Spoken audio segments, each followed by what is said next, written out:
മക്കൾക്കും പേരക്കുട്ടികൾക്കും വരെ ജീവിക്കാനുള്ളതെല്ലാം സമ്പാദിച്ചു വെച്ചാണ് നടൻ പ്രേം നസീർ 59-ാം വയസ്സിൽ മരണത്തിന് കീഴടങ്ങിയത്. അകാലത്തിലുള്ള മരണമായിരുന്നെങ്കിലും കുടുംബത്തിനു വേണ്ടതെല്ലാം അദ്ദേഹം ഒരുക്കിയിരുന്നു. അതുകൊണ്ട് തന്നെ മകൻ ഷാനവാസിന്റെ ജീവിതവും സമ്പന്നതയിൽ തന്നെയായിരുന്നു. അഭിനയരംഗത്ത് അത്ര കാര്യമായി ശോഭിക്കാനായില്ലെങ്കിലും പ്രവാസ ജീവിതവും അവിടെ നിന്നും തിരിച്ചെത്തിയുമൊക്കെ വീണ്ടും തിളങ്ങാൻ ഷാനവാസ് ശ്രമിച്ചിരുന്നു. ഒരു വേള സീരിയലുകളിലേക്കും ചുവട് മാറ്റി.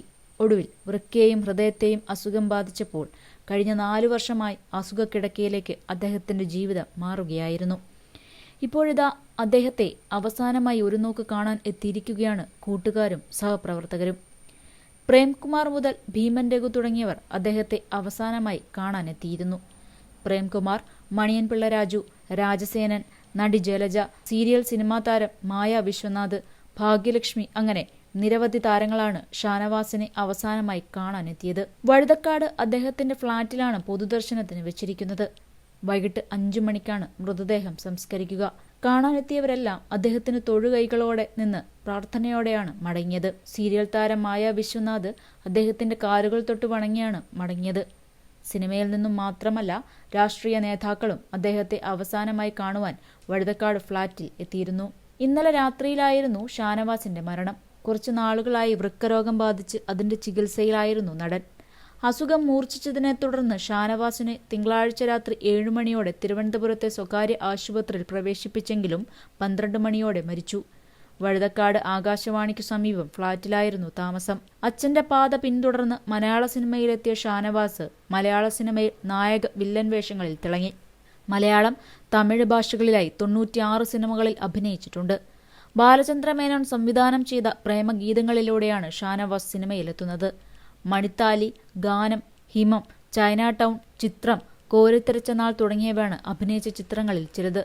ഇവൻ ഒരു സിംഹം എന്ന സിനിമയിൽ ആദ്യമായി നസീറിനൊപ്പം അഭിനയിച്ചു. തുടർന്ന് 7 സിനിമകളിൽ പിതാവും മകനും ഒന്നിച്ചഭിനയിക്കുകയും ചെയ്തു. ജനഗണമനയാണ് അവസാന ചിത്രം.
സിനിമ, ഫാഷൻ, ലൈഫ് സ്റ്റൈൽ വാർത്തകൾക്കായി മലയാളി ലൈഫ് സബ്സ്ക്രൈബ് ചെയ്യൂ.